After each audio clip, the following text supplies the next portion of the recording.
Welcome to It's Time for Success, the Business Insight Podcast. I'm your host, Sharon DeConing. I love business. I love working with businesses. I love learning about business, hence the creation of this particular podcast. At this podcast, we get to interview other people, and so they can share their wisdom and their insights with you, our listeners, and me as well. I get to learn a lot. This particular podcast is also sponsored by my company, It's Time Promotions, wherein I also get to work with businesses much like yourselves. At It's Time Promotions, we pride ourselves with doing majority of our work in-house. So we do embroidery, we do screen printing, we do engraving, we do all the print for the signs, right up to fleet graphics, full wraps on your vehicles. We have 3 locations here in Alberta. If you have a company and you think that you can use our services, I would really appreciate the opportunity. If so, just kindly reach out to my team at itpromo.ca. Tell them you heard about us on this podcast and receive some special pricing. Thank you, everyone. You know, I always say that small businesses are the heartbeat of our towns, but sometimes to keep that heart beating strong, we need to bring in some expert doctors for the dollars and the cents. Today's episode, we're going to be concentrating on those dollars. Today, I'm thrilled to welcome back John Stevens to the show. He is a man who has navigated over 100 business acquisitions. He has a passion for advocating employee ownership, and someone who knows exactly how to help a business owner break through that invisible ceiling that every business owner hits. Please welcome the Managing Director of Camilla Advisory Group, Mr. John Stevens. Thanks, Sharon. Thanks for having me again. Happy to be here. Love discussing our business with you. It's so cool. John, I think we're going to go back. We're going to go backwards here a little bit. Can you tell us the history of your firm, the Camilla Advisory Group, and why you decided to offer fractional CFO services? Yeah, for sure. Great question, Sharon. So my career before we started our firm 6 years ago, I was a chief financial officer for a long time with a couple different companies, and then I was a CEO. And back over 25 years ago, when I was a CFO, we were a business that was growing. We were doing lots of acquisitions, those acquisitions that you mentioned. And so I was building a great team of controllers to work on our team and accountants. And my goal was always to hire individuals, because I have a farming background, with a farm background because it drove work ethic and or competitive sports and CPAs, obviously. And we were growing, so we needed a lot of team members. But I found myself at a time when we had too many team members. And I thought to myself, I wonder if there's any small businesses out there that could use one of our accountants one day a week to help them with their challenges that they had and their growth. And so I knew one local accounting firm really, really well. I gave them a call and I said, do you have any clients that could use somebody one day a week? And sure enough, they had a client that could use one of our guys one day a week. And it obviously helped offset some of this cost because we just didn't have enough work. I like to hire good people. And the funny thing is to this day, that individual still works for that company and still goes that business one day a week over 25 years later. And so in the back of my mind, I always thought the fractional CFO model would be a great model to help businesses. Here in Western Canada, Alberta, Saskatchewan, there's so many small and great businesses that have good accountants or good controllers, but just don't have that financial strategic leadership. And so I always thought if I started a firm, one of the things that we wanted to do was do fractional CFO. So we started a firm with my partner, Jason Vandenberg, who I work with for over 20 years before starting the firm. He was my CFO. I hired him actually as I think the very first job, he was a financial reporting manager, but he was my next door neighbor. It took me 3 years to convince him to come work with me. And so we always thought the fractional CFO model would be a great model to help businesses. And that's what we like to do is help businesses. And it ties in to our employee ownership and also can tie into our M&A advisory work that we do as well. So we were excited to start it. It's gone well. We have about 10 individuals working with us, working with different companies. And it's become very popular over the last decade, where if you go back 25 years ago, I think people, if you said fractional CFO, they wouldn't even know what it is. But you see it more and more now, especially with the smaller businesses and the businesses that need that financial strategic leadership, 1-2 days a week where somebody can go in. And COVID actually has changed the model a fair bit as well compared to when we started. And we can talk about that as we go through it. So yeah, that's a little bit of history on how we got into the fractional CFO, but it was something that had in the back of my mind for a long time, that if we started a firm, that would be a service we'd want to provide. The first time I've heard the word fractional CFO was at my WPO group, and my ears perked up like, what is that? And so can you elaborate to our listeners? Some of us don't know what CFO even stands for. So what is a CFO? How can they help a business?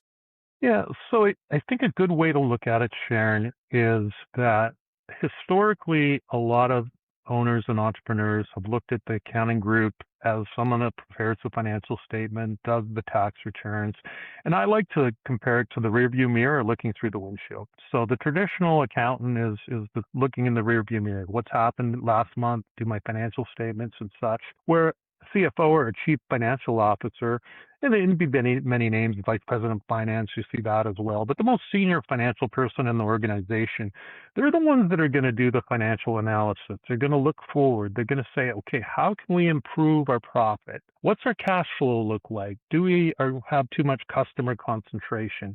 We working on what a forecast looks like, what a budget looks like, what are our financing needs going to be in the business going forward? Do we need to change information systems? The list goes on, but it's much more strategic and much more forward looking than the traditional accountant role where it's backward looking, where they're doing the monthly and annual financial statements and tax returns. So it's a strategic partner in your business is really what it is that can help you grow your business. And my career, as I said, I started out as a CFO and then I was a CEO. And I think that's probably because I was a strategic accountant that I didn't care about what happened. I did care about what happened before, but I didn't want to be the one to do that. I just wanted to look at that information, see what that means to our business going forward, whether we need to do an acquisition and buy a business or whether we need to change our manufacturing processes or whether we need to get new customers or how can we improve our profit, all those type of things. That was what's much more exciting to me than just obviously the historical stuff will tell you that. And that's what a good fractional CFO will do is be very forward looking and be very strategic. And even down to helping with strategic planning, those type of things, but really looking at the business from a strategic perspective. So as an entrepreneur, and I wish I could see everybody put their hands up right now. Every entrepreneur out there, put your hands up and tell me if you have an actual budget. Seriously, how many do? Right. I No, don't. for sure. It's hard. I have it listed out. It's all blank, blank, blank, because it's really hard to organize that. And as I think almost every business as well has that where we have peak times, low times. And for 20 years, I know those low times are going to come. I know they're going to hit January, February, March. They always come. Those are our struggling months. Oh, Christ, we got payroll coming up. Oh, no, we got this. We always have those ups and downs, but we're still not prepared for it. So people like yourself as a fractional CFO, you look ahead and help us get through those with less stress on my shoulders. Absolutely. And I'm a big believer and I like to use the term forecasting when it comes to small businesses because budget is important, but a lot of times budget is what happened last year and we take what happened last year and assume the same thing's going to happen this year. Mm-hmm. But a forecast can take into consideration what are things changing in our industry? Have our costs increased? We got tariffs. What do we have? And so we can build that forecast, which obviously ties into budget. Typically, the way I like to is you do a budget once a year. This is what it is, but you have to update your forecast on a quarterly basis because things change. If you don't have a forecast in your business, it's like running your business blindly. So yeah, that would be one of the number one key things. And it's interesting with AI as well now. There's some wonderful tools out there. If you have a accounting system that can work with some of these tools in order to build a forecasted budget these days, it's a lot easier than what it used to be. And so it's interesting. I've talked to a few of our fractional CFOs, and we can talk about, maybe it's a good time to talk about how the model has shifted during COVID. Mm-hmm. Prior to COVID, a lot of times fractional CFOs would be charged out. You go to one business one day a week. I'll use that as a simple example. And then you go to a different business on Tuesday. Use the example of 25 years ago. That was the model. One day a week, you go to that business and you help that business. The next day, you go to another day. And so we used to charge out on a monthly basis where you go 4 weeks in the month for those 4 days. This is your monthly fee and you get that fractional CFO. But with COVID, what happened was everything went virtual. And so it ended up that you were working for one client 2 hours on Monday, 4 hours on Tuesday, nothing on Wednesday, and then a couple hours Thursday, Friday, which ended up being a lot more efficient because they may need you. There may be a supplier you're dealing with. There may be a more efficient way of helping the business. And so we went totally to an hourly model. There's obviously some understanding of what those hours are going to be for the month, but there's no guarantee. But what's happening with AI, and what made me think about it, was our CFOs are using more and more AI to do forecasts and those type of things. Their hours are shrinking, so they're becoming more efficient for our businesses, Mm-hmm. and we're not charging for that. So it's interesting that we have to maybe look at the model, and cash flow and forecasting is one of those where it used to take a lot longer to do a real good forecast and budget, but now with AI you can do it a lot quicker. So I have a question. Businesses out. So I'm going backwards. So imagine out here in where I'm in rural Alberta. It's not like we have CFOs out there that we could hire to come into their business. So for us, we could literally hire anybody across Canada right now, right? Basically. Correct. We have clients right across Western Canada. So we have actually a lot of virtual clients, a lot of small businesses. Obviously, you travel out there and you meet with them and you understand their business and you meet with them from time to time. But it's amazing how much can be done virtually. It's the nature of some of the businesses I find in Western Canada. They may have started in Strathmore, Alberta, but they end up with a location in Port St. John or wherever it may be as they grow. Mm-hmm. A lot of the businesses we work with are virtual. That being said, we do have clients where, our guys go into the office each and every day and they only have one location. So it just depends on the client. We have a great variety of clients in terms of size of business. We have smaller entrepreneurial businesses. We have larger businesses. Some of our CFOs do work more than one day a week. They do 2 or 3 days a week. And what happens sometime, and we don't like what happens, but as the business grows, I think it's happened 3 times in our last 6 years, is the business wants to hire our individual full time. In one case, the individual invested in the company as well. And we're okay with that because it means they're doing successful and they're Mm-hmm. doing more with the business. But that does happen with Fractional CFO as well, is that the owners want to hire the individual full time, even though they don't think they need them full time, but they end up being much more operational, much more strategic, and really dive into the business. Well, even that shows how much of an advantage a business owner needs a CFO then, right? Correct. Like a Correct. fractional. It's proven itself there. So if I'm a business owner, when would we consider a fractional CFO? Like what would be our key points or when would we do that? Yeah, I think any business can use a fractional CFO because we talked about it earlier, whether it's cash flow challenges or understanding profitability, understanding strategically what the future business is going to look like, all the things that we talked about. You talk about with your business not having a forecast. Any business, I think, can use some kind of strategic financial advice going forward. Whether that's, we have clients that one individual is very efficient. Only, I think it's 1 day a week that he helps the business, but he's been doing it for a long time, or should I say a week, 1 day a month, and he's helping the business and guiding the controllers and accountants there. We do have some clients where we actually have what I would call junior CFOs or controllers, where we actually tag team, because some of our CFOs are very senior, which obviously that means more expensive. Mm-hmm.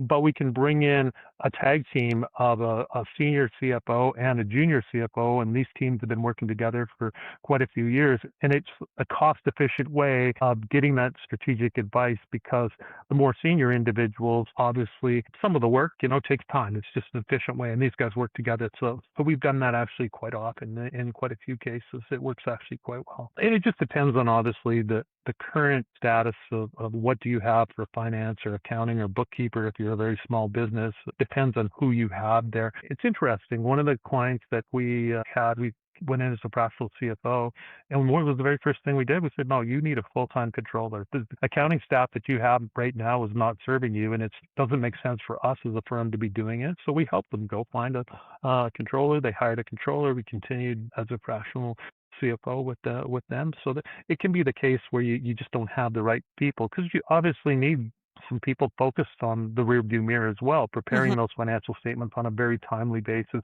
getting you the information you need, because you need that information in order to look forward and do the strategic things looking forward. And when I was doing my research, I read that so the CFO has to, and the bookkeeper or the controller, whichever the case you have in that situation, they work hand in hand. So yeah, one looks behind, make sure everything's documented perfect, which will help the CFO look forward if all those documents are recorded properly. Absolutely. So a business doesn't need to have a certain amount of revenue, or what's the average revenue for a client of yours? I don't believe they have to have a certain amount of revenue. Small businesses that want to grow actually can benefit as much as an established business. Another way to look at it too, Sharon, is I always said that one of the things that is very difficult to grow a business. So entrepreneurs start a business, and the easiest is, and I used to use the revenue numbers 10 to 20 million. The easiest is to grow your business to 10 to 20 million in revenue. But the hardest is take it to that next level, because as an entrepreneur, you can't do everything yourself anymore. And so using fractional CFO and fractional HR is very popular as well. Makes great sense, because if you want to go hire some senior CFO full time, it's going to cost you a lot of money. To have them come in 1 day a week, 2 days a week to help you with your business is not going to cost you the same as hiring a full-time. So all of a sudden you need a full-time CFO, you need a full-time HR, you need maybe full-time business development, maybe full-time to run your manufacturing operations. So you add all this overhead, but your business isn't growing as quickly as it should, and that's driving your margin down. So taking that business to the next level, the fractional model can help very, very well. So it can help small businesses, but it also can help you scale your business to the situation I talked about, where if you scale your business up, now you can afford a full-time CFO and you're continuing to grow. A full-time CFO makes sense. And even like just having a healthy business, like that's, you get to pay your staff properly, you give back to the community. It's so important to have a healthy business as well. Plus, Absolutely. we have less stress. Yeah, for sure. Okay, so I'm just basing like your conversation on some of my pain points. So my pain points are I have that cycle where we have slow months, busy months, all that kind of stuff. So we talked about, you called it the forecast. It's not a budget, Sharon, it's a forecast. So we talk about that kind of stuff. Exactly. When you get our books or from our bookkeepers or our controllers, what do you deep dive into? Tell me what your life looks like. Yeah, obviously the financial statement. I always like to say that the most important one is the cash flow, but the balance sheet and income statement are as important as well. Understanding your cash flow, understanding your balance sheet, understanding you have the right financing in place in order to support business going up and down, what financing needs to be in place, what cash flow.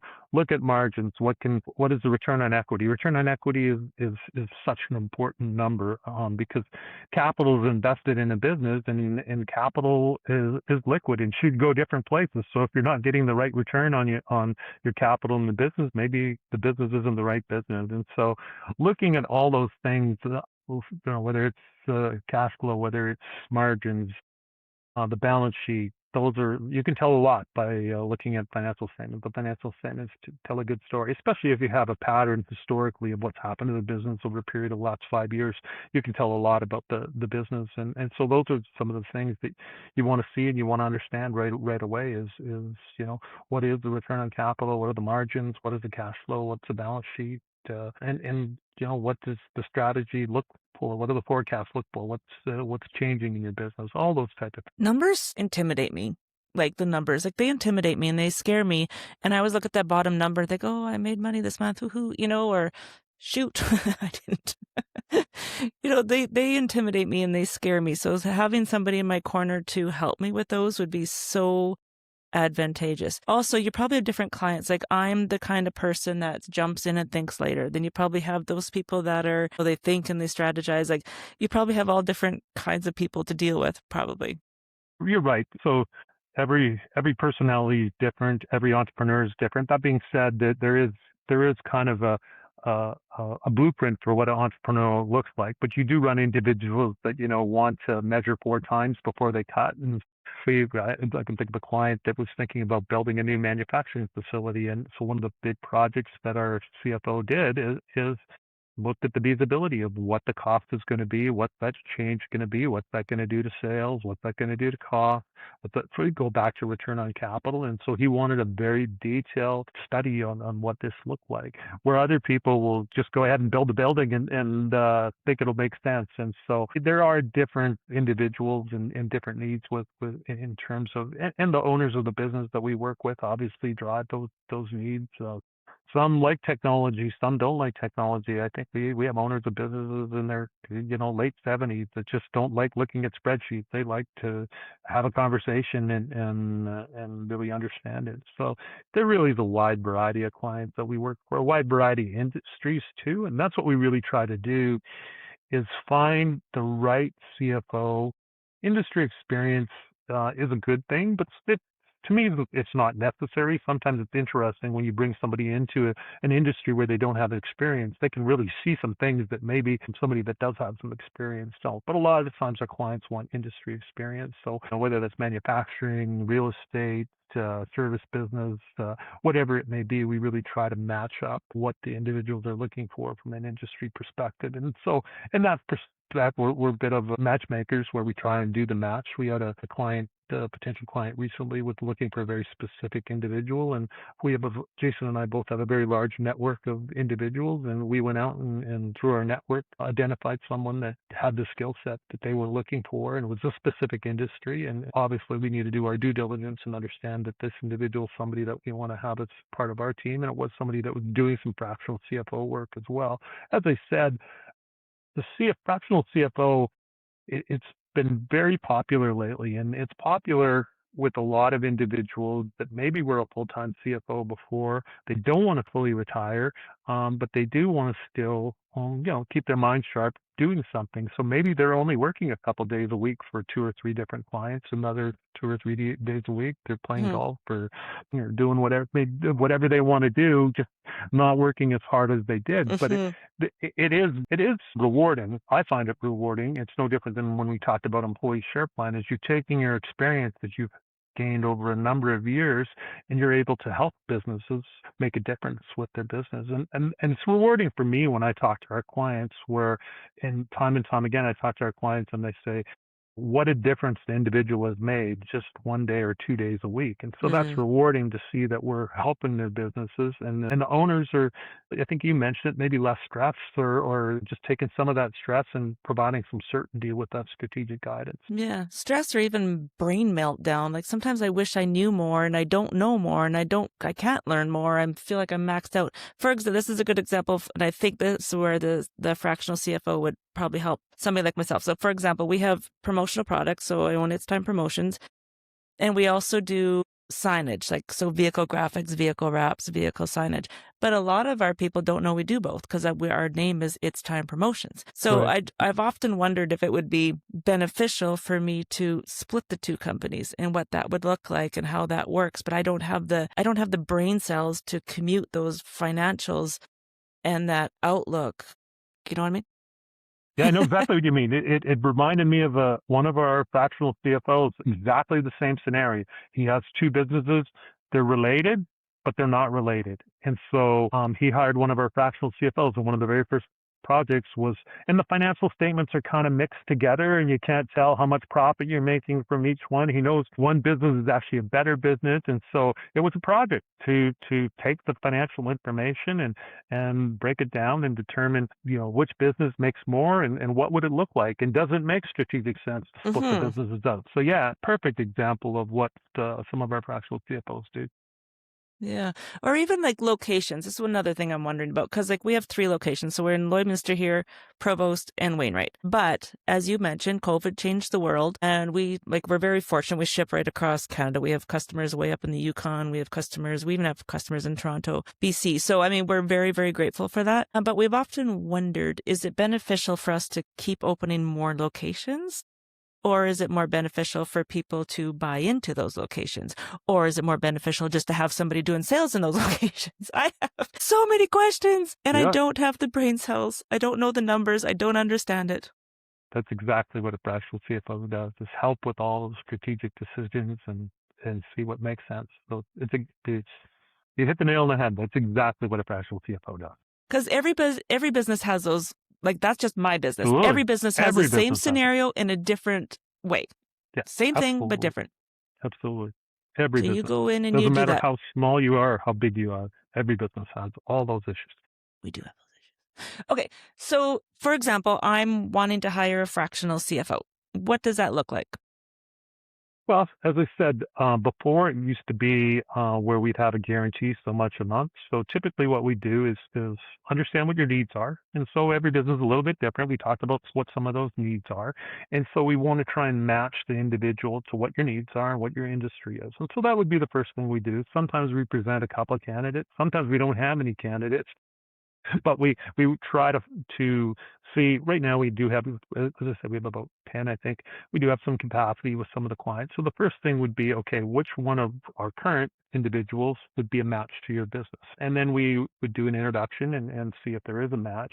And then based on your needs, we would determine approximately how much time is required. Is it and typically for most businesses, I like to use that 1 day per week. It doesn't always work out that way. It can be less and obviously it can be more, but I like that 1 day a week.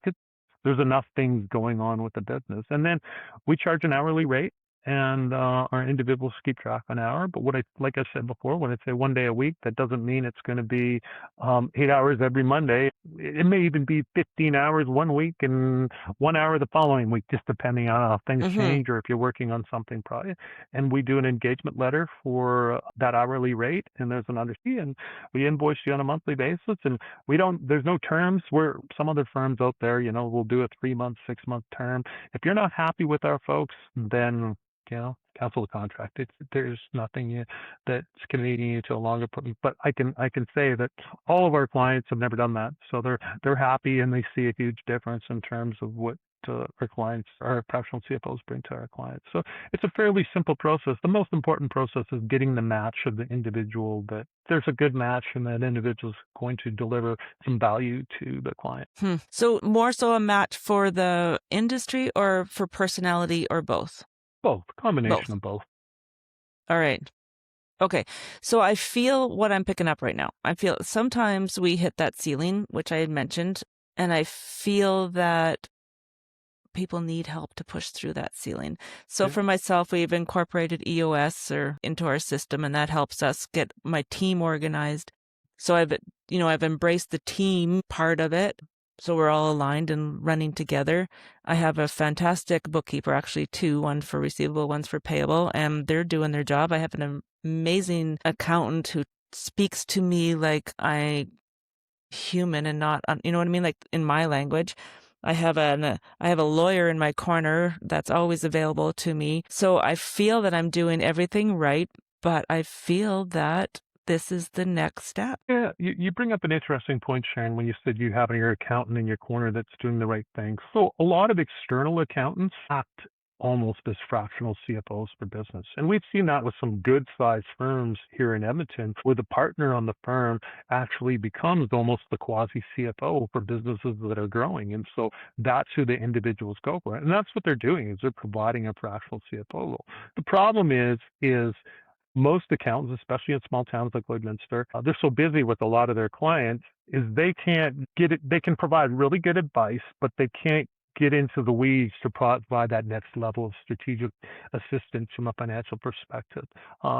Some third-party accountants do it, but I would consider a lot of your external accountants to be a little bit of that fractional CFO, strategic voice, helping clients. And you see it a lot, especially in small towns. A lot of those acquisitions that you talked about. We're right across Western Canada in small town Saskatchewan, small town Alberta. I've done acquisitions in Lloydminster. I've done acquisitions in Provost, and some of the towns that you talked about in the past, Grand Prairie, lots of towns in Saskatchewan. And so I ran into a lot of the accounting firms in a small town, and that's what they do, is they help their clients with some of that. But the next level is to bring in somebody that's going to devote some more time. Yeah, I like her. Like, she always, you're at this margin, you're doing blah, blah, blah. Next year, focus on this, but it's behind again, right? It's that rear view mirror that you had mentioned. Yeah. And she's always there. I can reach out in the middle of the year and talk to her. That's not a problem. For sure. But I don't think of it because I'm busy. Exactly. Yeah. Okay, before we jump on to acquisitions, is there anything that you feel our listeners should know more about fractional CFO?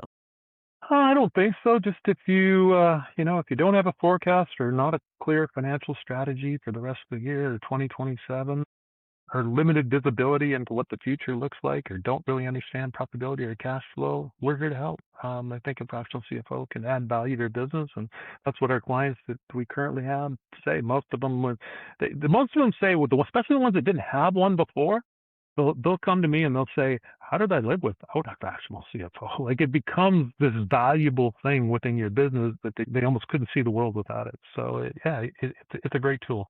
That's awesome. You did mention, I'm going to go back, you did mention about succession with a fractional CFO. Can we touch on that a little bit? Yeah. Obviously, succession is important, and maybe it ties into the M&A discussion. But Hmm. succession is important. We talked about employee share plan on the last episode. Fractional CFO can help prepare your business if you're thinking of selling your business in the future. So especially as one that's had some experience with M&A in the past, mergers and acquisitions. Where there's some certain things, if you're looking to sell your business, that just really need to be done, and it can be management succession. It can be, you talked about the governance and processes and procedures and those type of things. They can help get those things in place that a potential buyer is going to want to see, and just understanding a lot of things about selling your business. That's something a fractional CFO can help with as well. And so it does tie in. If you're looking at selling your business sometime in the next 5 years, a fractional CFO can help you. You did mention, I like this word. You said your belief is not so much about selling, but building a good business. Can you elaborate a little bit on that? I liked your story behind that. Yeah, I've always said that. Maybe it has a little bit to do with private equity, and you're seeing private equity kind of change. As private equity would go into a business and they financial engineer it and then sell it in 5 years. But it's very difficult to build a business to an exit point of 5 years to try and maximize value. It's financial engineering. I believe that you need to build a business for the long term that's going to far outlive you, because you can't just be making decisions with a business that are going to be short term all the time. In order for a business to sustain and be a long term business, you need to make those long term decisions. That being said, succession planning is an important thing. So selling your business is something that may eventually be something you want to do or need to do. Selling it to your employees isn't an option. So getting it ready to sell is something you can do, but you should always make those decisions with a business so that that business is going to be around and outlive you. Mm-hmm. Yeah, I hope that the service that we offered and my team that we've created, which is fabulous, I hope that they have somewhere to work forever and ever and ever. You As long got as it. they want to work, I Exactly. hope that that's here because we Yeah. built a great culture here. Okay, that's mergers and acquisitions. I'm just going to sit here and nod and smile because I have no idea anything about it. And I did research it, but I still have no idea about it. So Sure. you are going to have to explain everything to me. For sure. So I'll just talk a little bit about what we offer.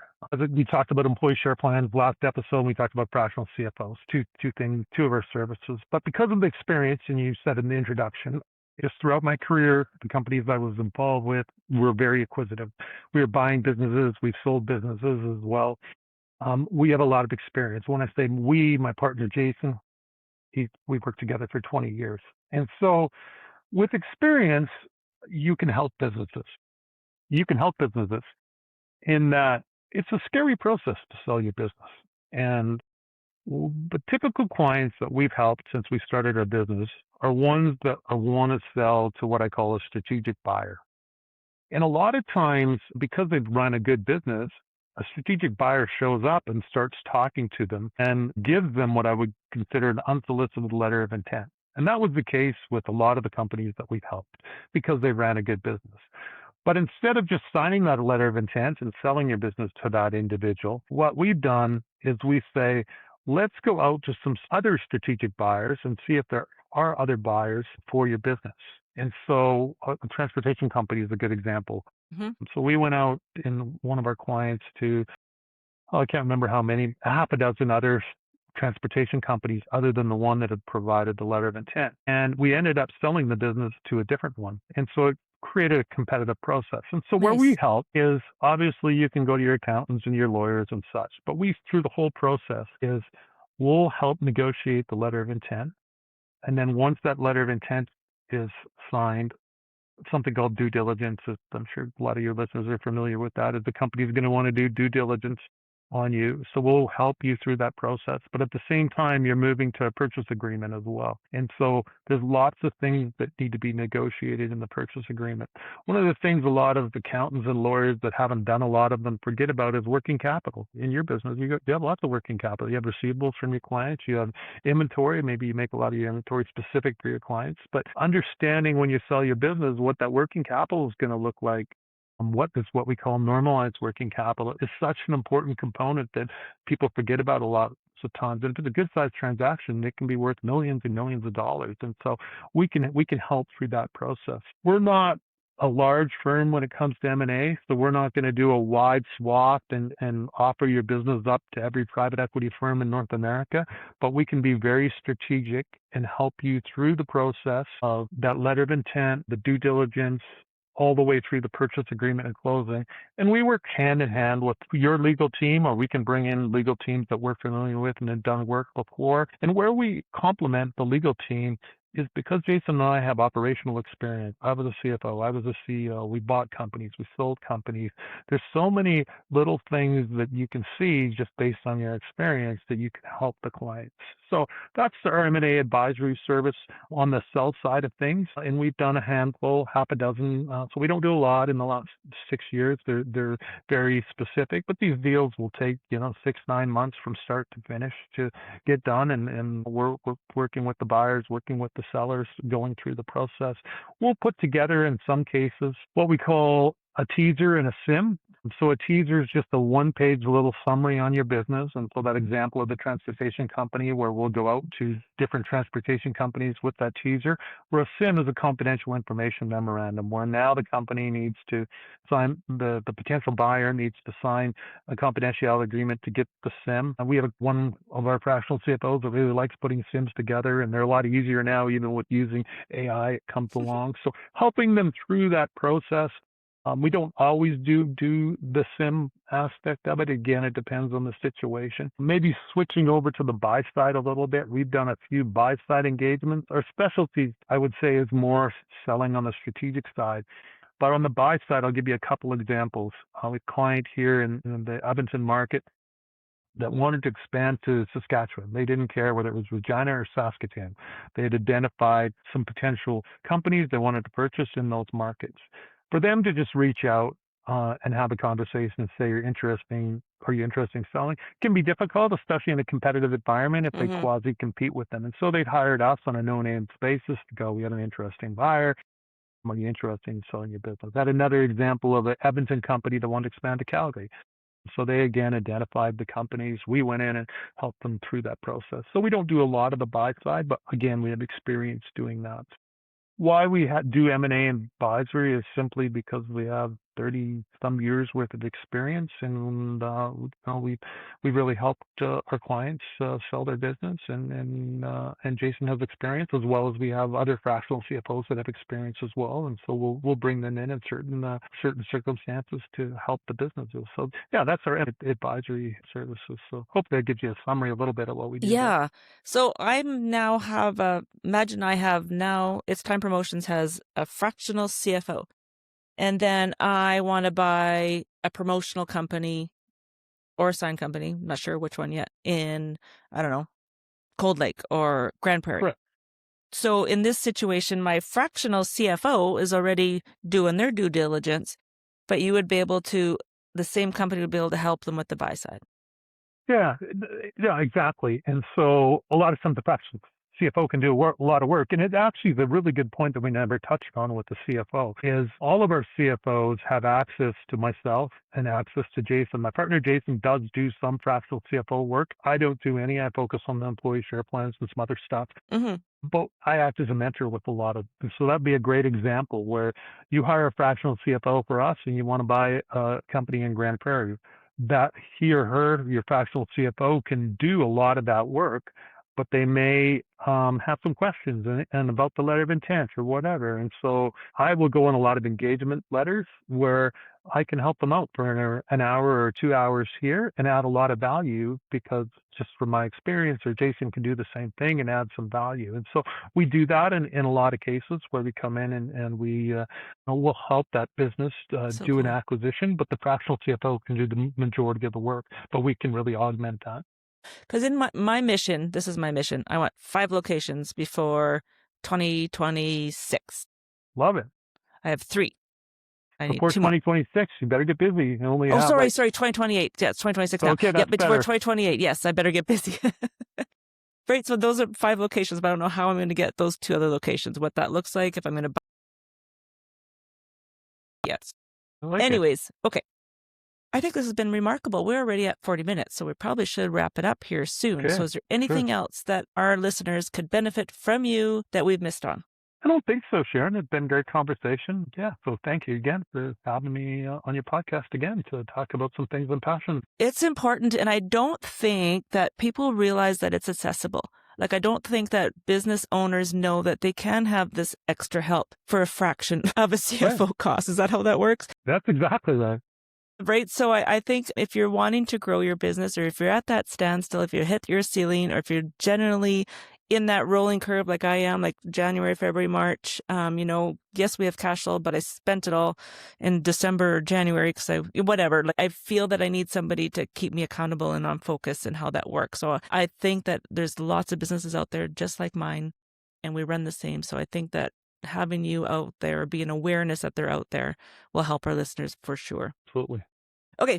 Tell us how they can reach out to you if they have questions, or your firm in general. If this is something they want to approach on, they can talk to you and you can guide them accordingly. How do they get you? Absolutely. You go to our website, camillagroup.com, and there's a place there where you can ask questions, fill out your form with your contact information, and get sent to us. Our contact information's on there as well. I've reached out on LinkedIn. We have a Camilla Group website on LinkedIn as well. So either the website, camillagroup.com, or LinkedIn, be more than happy to have a conversation. That's awesome. Okay, I always ask one book. You did mention a book before, and I meant to write it down, but I forgot it already. But this one, I'm going to ask you for a book based on CFO, partial or fractional CFO, or mergers and acquisitions, more pinpointed, because I see all those books in the background there. You see all those books. Actually, I'm going to give you one that's just a book that's applicable to life, and I was a big fan of his, and it's applicable to financial and mental models. If you haven't read Charlie Munger's Almanac, read Charlie Munger's Almanac.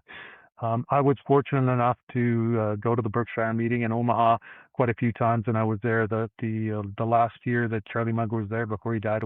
He died at 99 years old, I think, a few weeks before his 100th birthday, which was going to be January 1st a couple of years ago. But there's a lot of great advice in Charlie Munger's Almanac, so go buy that.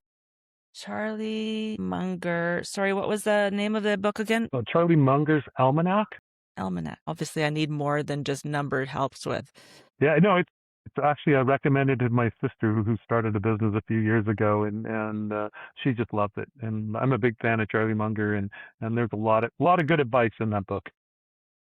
We do need, like, as a business owner, we get into the trenches, we work, and sometimes we forget that there's life out there. So I think I always preach to, actually I had a Zoom meeting with my staff, and we just talked about gratitude and positive attitude and how it reflects on life, not just work, but your whole entire life.